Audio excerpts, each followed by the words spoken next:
I will call on our Club Growth Director, Richard Mattis, to take us through club and membership retention. Well, thank you. Welcome everyone to this part of the morning. What I'll be presenting for the next half an hour is material on supporting club retention and club growth. And what I'll do today is five items on the agenda. I'm going to start with recapping our district mission and what district success means, and Doughton touched on that a while ago in his presentation. And then a recap of some of the things we can do as area directors and division directors to support clubs with their retention and their club growth. Then I'll just point out some important resources that can assist us or that we as leaders can use or provide to clubs and others that need it to support their clubs. And then I'm hoping that at least 10 minutes towards the end, we'll have time for an open discussion on your questions. Think you have started your jobs. We're at the 3-month almost mark, and you would have questions, read some of the learnings and challenges. So I'd like to use opportunity as well to get those questions and we can have an open discussion. So that's what the next 30 minutes or so looks like. I would have asked, what is a district mission, and have people guess and put it, but we just went through that. So wanted to reiterate, I've put it here in the context of what the Toastmasters International mission is. We empower individuals to become more effective communicators and leaders. And then to the bottom, we know what the club mission is, because each time you do your club meetings, hopefully you recite or repeat the club mission. You're providing a supportive and positive learning experience in which members are empowered to develop their communication and leadership skills. And then in the middle, I wanted to reiterate the district mission. The district mission is that we build new clubs and support all clubs in achieving excellence. And Doughton went through that a while ago, but it's important for us to remember that district mission, because the work we do as area directors, division directors, or any of the other district leadership roles ultimately should support the district mission. The district mission and so success for the district is built on the district recognition program, and that starts, Doughton went through a while ago talking about clubs working towards being distinguished. And so with a foundation of clubs being distinguished, that feeds up into areas working to be distinguished, divisions working to be distinguished, and ultimately feeds into the district being distinguished. And we went through this in earlier training, where I thought it was important for us to be able to remember what the criteria are for success. So I'm gonna just throw the question out here, and I won't tell you the prize I have here. It's a virtual prize, but I'd like for a division director to type or say how they can become a distinguished division, and also the same for any one of the area directors on to say how they can be a distinguished area. Thank you. I see areas are distinguished. Membership building programs, that's from Girish, by improving intercommunication and following through. Patrick says 50% of clubs in area being distinguished. Rebecca is 50% plus one distinguished clubs. Good. This is really great learning. Amazing. Well, thank you. Those were all good answers. From Jason, we have to have 3 or more clubs distinguished or better. Alrighty. You know what? I only had one virtual prize, and you all are winners. So to make people feel happy, I won't share the prize. You all are winners. I'll keep the prize so that there's no favorites. I'll move to the next slide. So this is from the district leadership handbook, and I won't be going through the details here, but people here touched on some of these things that's important to know. So it outlines, like the one that is bright yellow is the success criteria for areas, and there is a level of distinguished, select distinguished, president's distinguished, and there's the same for division and district. So I'll just pick one. So let's say you want it to be a president's distinguished area. Someone, I think it was Patrick, who typed 50% of your club base. Let me go with my cursor. So I'm here in this row. For you to be president's distinguished area, 50% of your club base. So if you started with 4 clubs in your area, you would need to finish the year with 2 of them at least being distinguished. And you'd also need to have a net growth of 1 club. So you need to gain 1 club. But then you can also see what it is for select, distinguished, and distinguished. So for distinguished, like Patrick said, you need to have 50% of your club base. So if you started with 4 clubs, you need to finish with 2 clubs being distinguished. And then you have similar information for the division and the district. So I will not dwell on the details here. You will get the deck.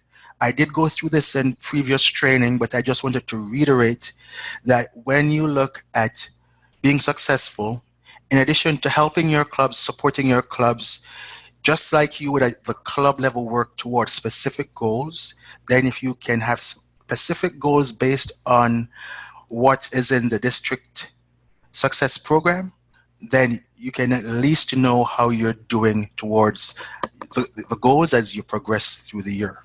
All right, so please spend time on this when you get the deck.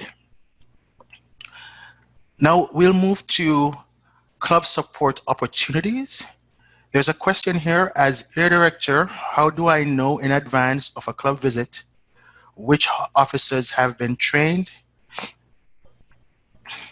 Okay, we'll come back to that question. I think let's address that question in the open discussion if it's okay.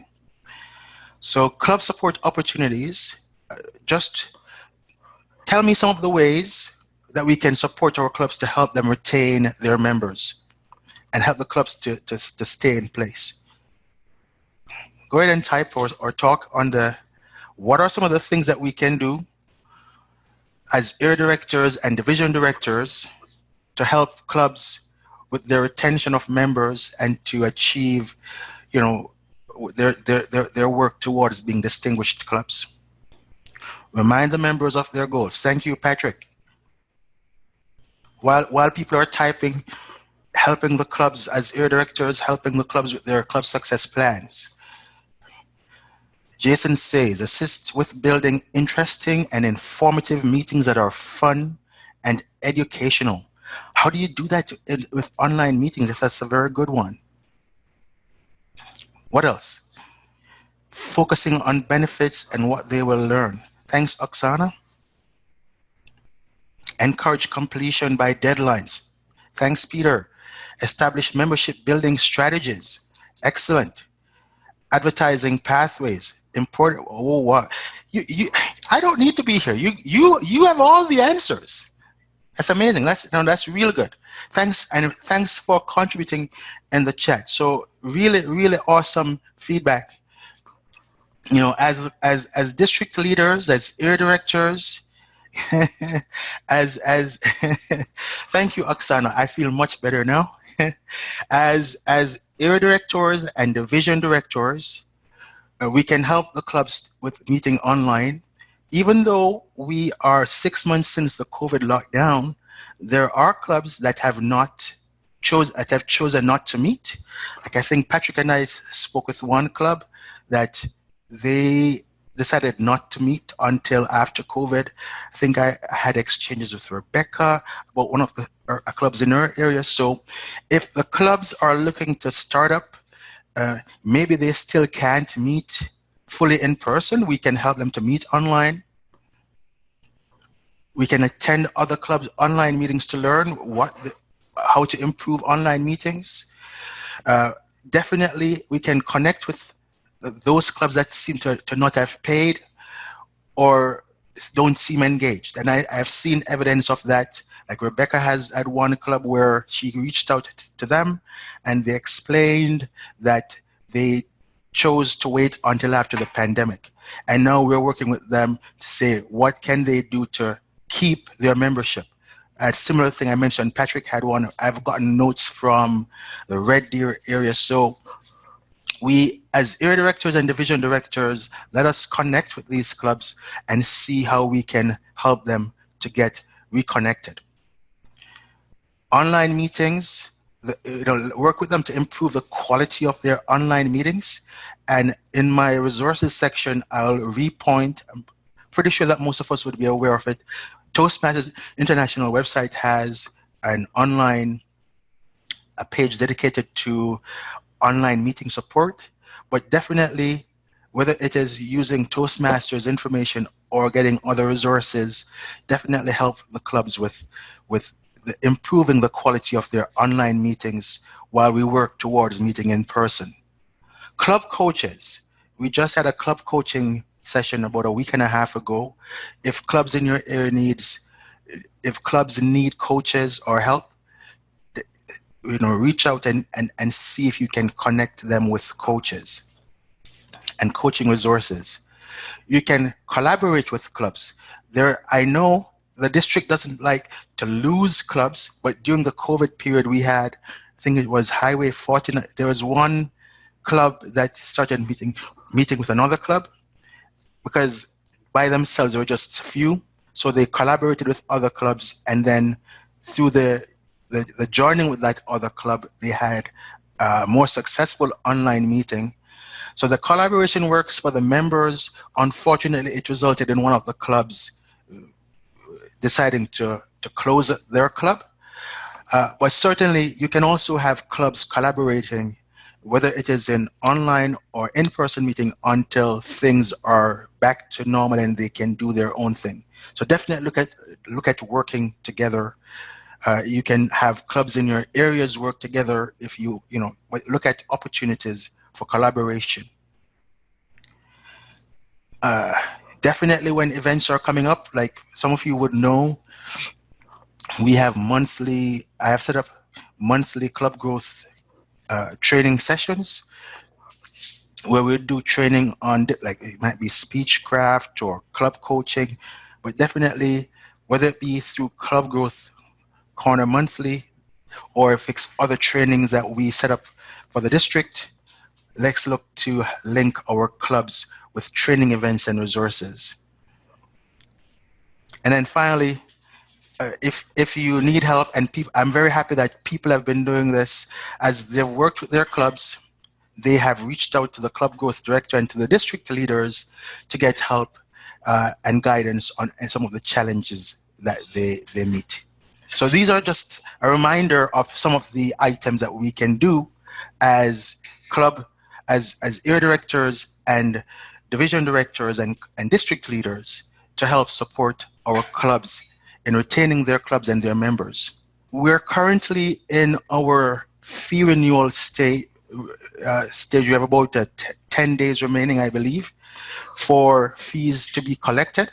And right now, just under 300 payments have been received. I know clubs have been collecting fees, and they tend to wait for the last bit just to do the submissions. But what you will find is for some of your clubs that didn't say renew after when COVID started, or they might not be in good standing, you might find some of those clubs getting into suspended status at the end of this renewal period. So I will send out a document along with the deck here with information on how clubs can be reinstated, and also information basically on, like, some clubs think they can just wait, but they do lose, if they become suspended, then they do lose access to like pathways and information on Club Central. So just I put it here in the deck, but I'll also provide these resources.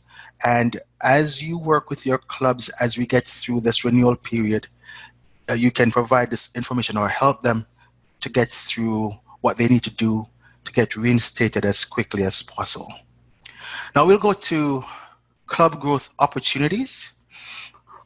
And again, in the same way that we just looked at what we can do as district leaders to help the clubs retain themselves or retain their members, the question now is, as area directors and district and division directors, what can we do or how can we work with the clubs to help them grow?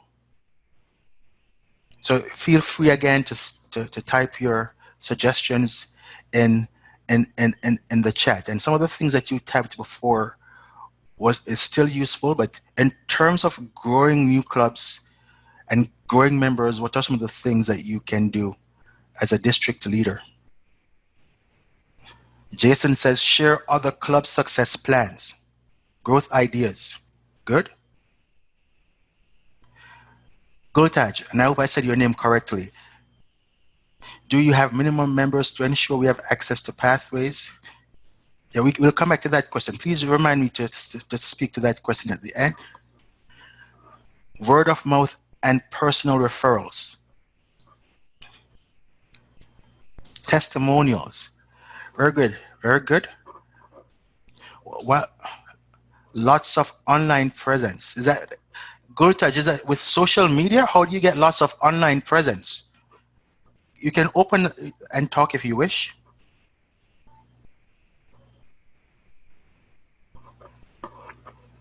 Thanks, achievements and celebrations and recognition. And Dan says approach business associations and major employers in your area. Develop your 2-minute elevator speech to share with others.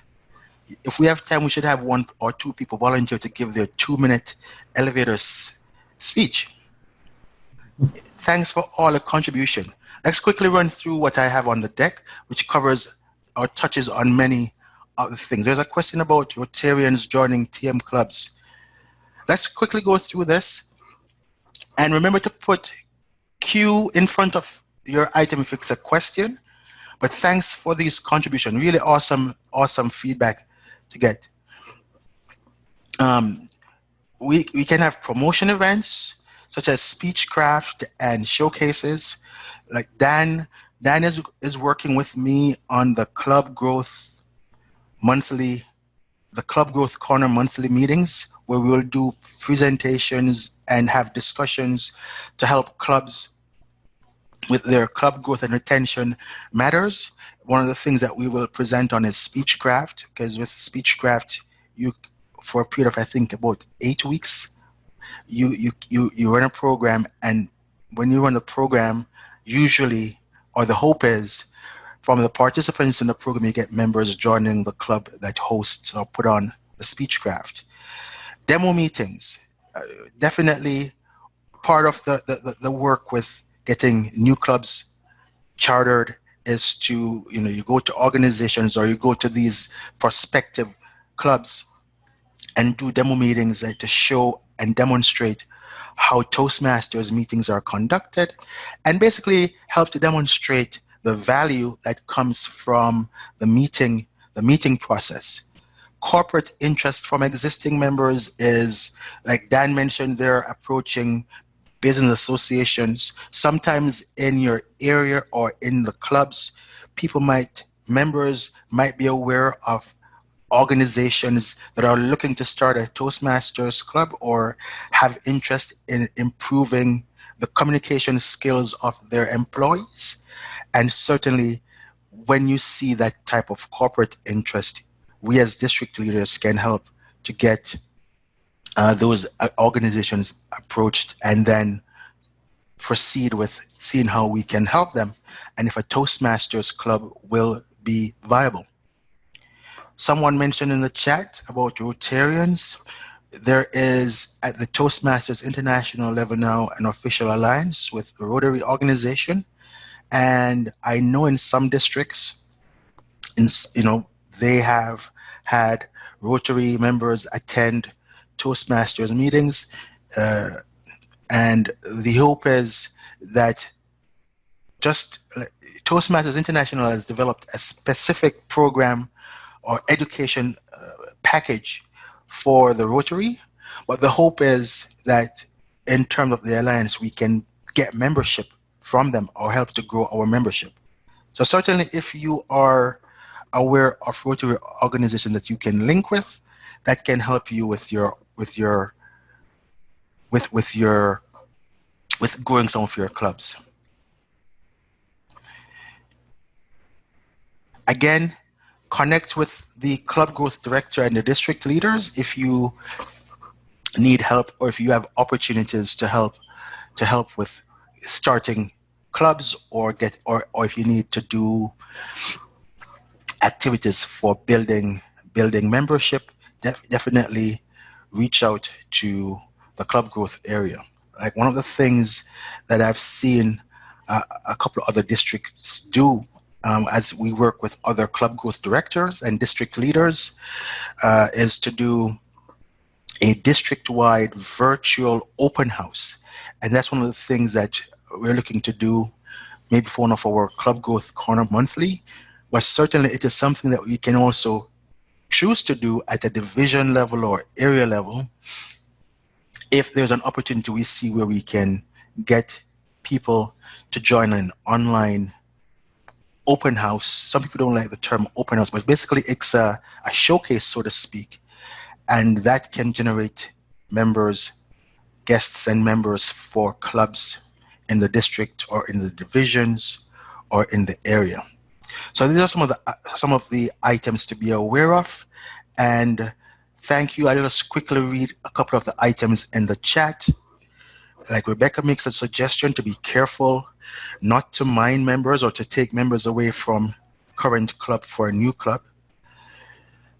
That some strong clubs have lost members that way. So that's something to be aware of. Rebecca, did you want to say anything more about that?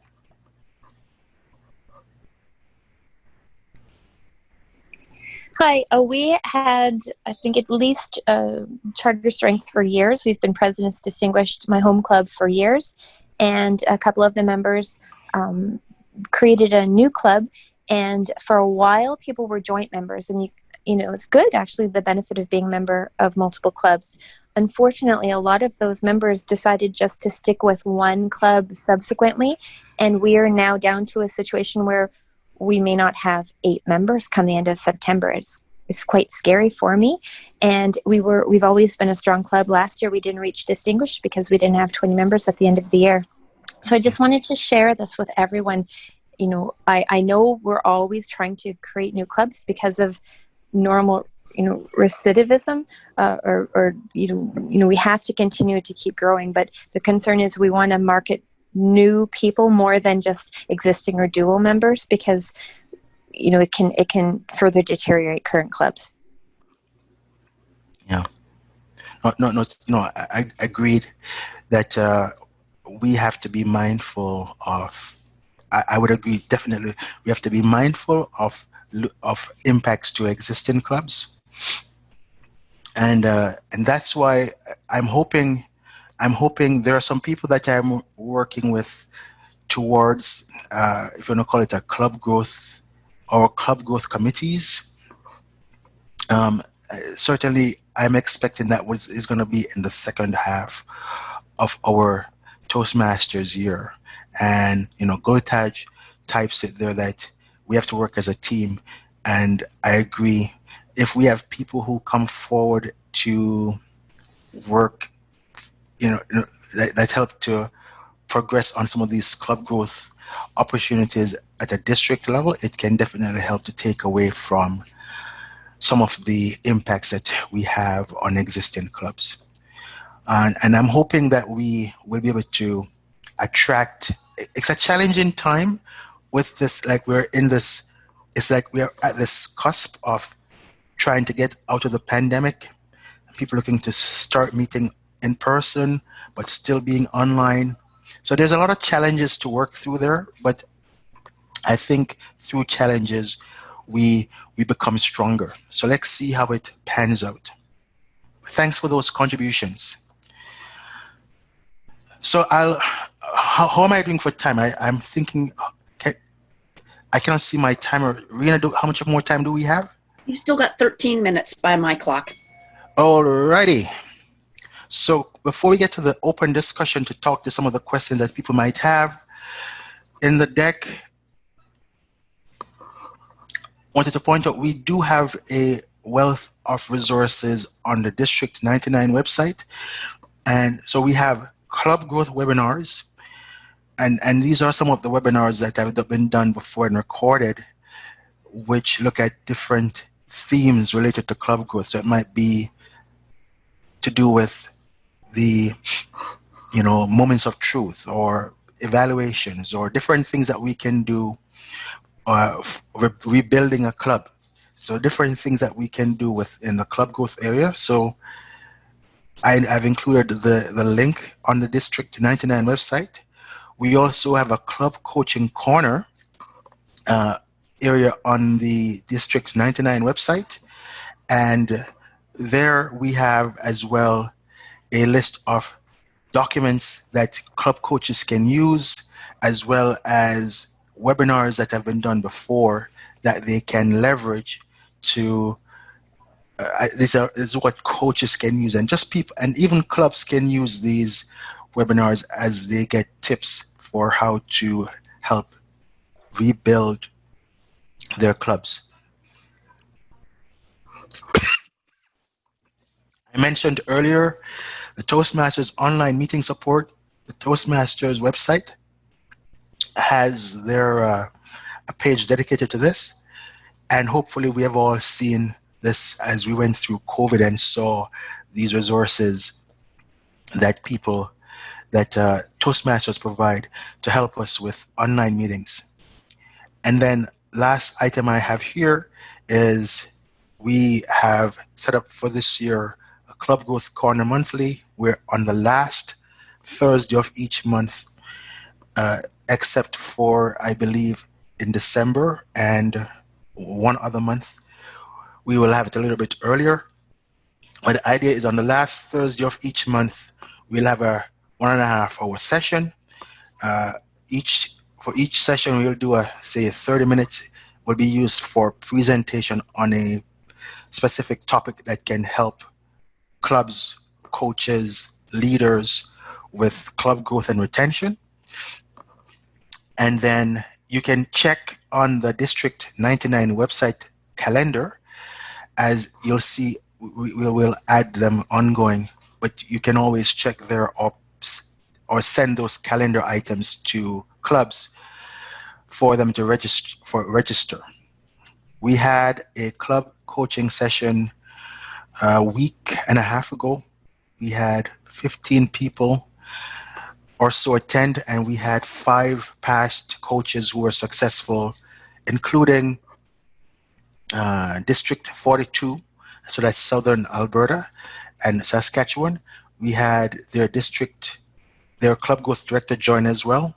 And it was a really good session because people were able to ask questions, and these people who have gone through the coaching experience were able to share their learnings and insight.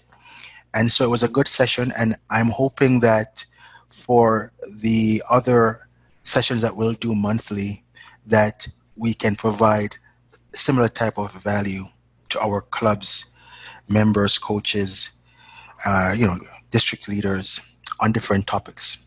So these are some of the things. I included these in the deck, and please do go and see some of these resources so that as you work with your clubs, you can at least say, hey, here you can go check out this webinar, or hey, you can attend this session. Okay, so hopefully you find this very useful.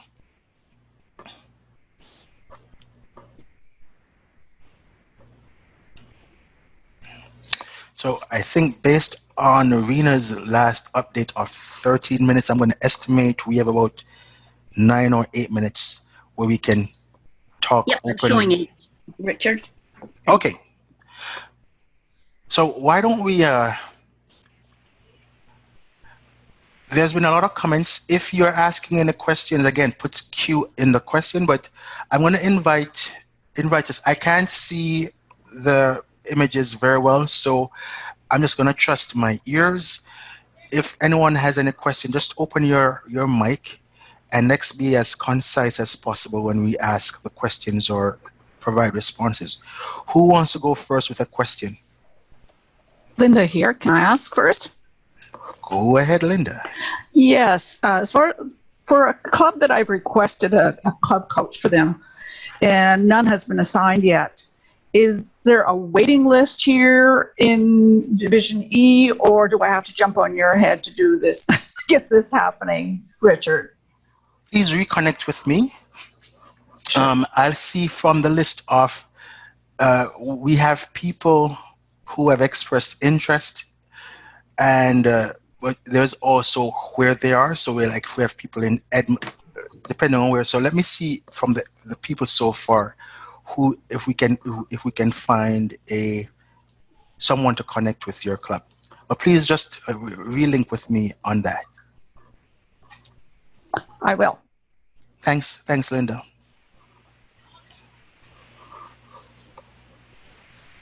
May I ask a question, please? Name? Gultaj. Go ahead, Gultaj. I just wanted to ask, to be a club coach, will there be training provided, and how long is the training, and what kind of commitment is it? Good question. So we intend to, for those monthly sessions that I mentioned, either one of those, say maybe in November, or we might make it outside of the monthly session. We will set up another session for coaching. So in terms of training, yes, we will look at seeing again what additional interest is there in coaching and set up another training session. So that's to the matter of training. The commitment, when you're assigned a coach, and the requirements is that you can't be a member of the club you're going to coach, and you shouldn't have been a member of that club in the past year. Once you're assigned or appointed as a member, as a coach, the appointment lasts for 2 years or until the club becomes distinguished, whichever is first. And if the 2 years elapse and you are not successful in the appointment, because success comes with getting the club to distinguished status, there is an option for the district to request for you to be reappointed, and I think the reappointment would go for 1 more year. Does that answer your question? Thank you, that did. Okay, and for one of the resource links that I provided here was for the Club Coach Corner. Yes. When we do the club coaching training or information sessions, there's so much that we can do in an hour or two, right? So then what we recommend is you go to those resources and you can see which of those will be useful to you, but the resources are there to help you as you go through the coaching assignment. Okay?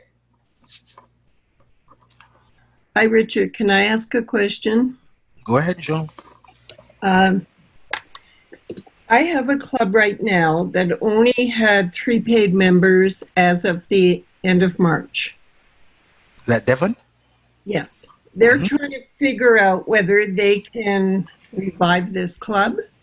But they got a letter from Toastmasters International that told them that they have to pay back dues for 8 members from September back to March, or they lose their charter. That never used to be what they did. When did that change, or do you have any idea?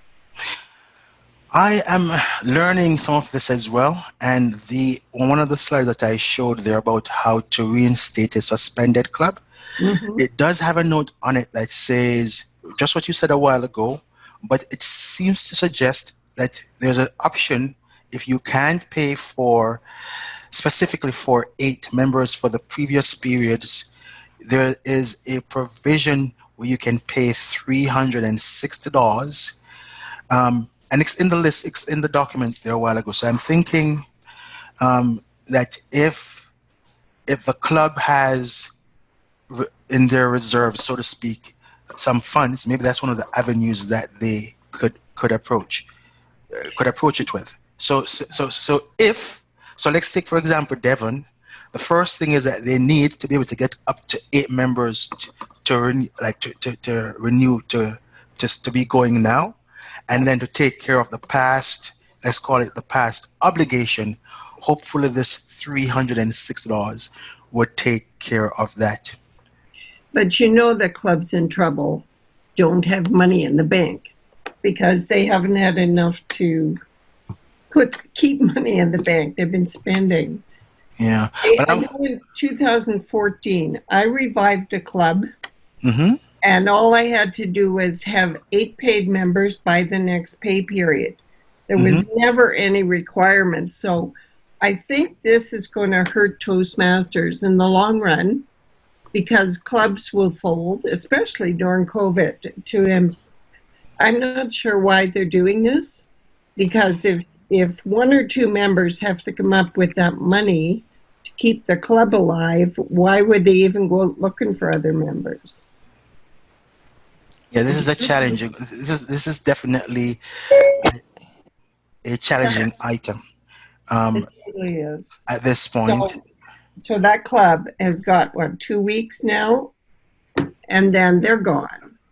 I wonder if this isn't a guy. If you were down to 1 member and you went out and got find 7 new members, I don't think they have to pay back dues. I think maybe what they're saying is that if you have a bunch of people that didn't pay last time that now want to come and pay and bring the club up, they have to pay back dues. Okay, I can understand that. I think that's what it is, because I haven't heard the other. If you got 7 new members and then you get penalized as well? Like, that doesn't make any sense. Well, if you call Toastmasters International right now, you can't talk to anybody. You used to be able to, but now everybody's working from home, so there's no one-on-one. And nobody answers your questions. They misinterpret what you say. It's not fun anymore. Yeah, I hear you, Joan, and you know, that's why I'm going to include this, because I know there has been questions, and some of the sentiments I've heard is, you know, during this COVID time, that it would be good if Toastmasters, you know, made special allowance for some of the clubs, and I think Toastmasters' position is that they're basically keeping a level playing field. But this document that I'm showing here on this slide, I'll provide this because it speaks specifically to what would need to happen. Like it says, if you're, like you can see 2B, you can see item 2 that says correct the previous membership term. And that's where it says you need to collect renewal dues for previous period for a minimum of 8 members, at least 3 of whom were members of the club immediately before the club became inactive. If your club is unable to satisfy this or was not meeting during the previous term, the club has the option to cover the missed term with a reinstatement fee of $306. I mean, this is the written information that I can speak to, and then anything beyond what their policy is would, require talking with Toastmasters International. But like with Devon, I was copied on that note that they sent back to Mark. They're basically, they have their policies and they're sticking to their policies. So I'll provide a copy of this reinstatement, how to reinstate your club, to the group here in the materials, and hopefully it will provide clear directions on what we need to do to reinstate those clubs. Okay? Thank you very much, Richard. That was good information, and I hope everyone got something out of that.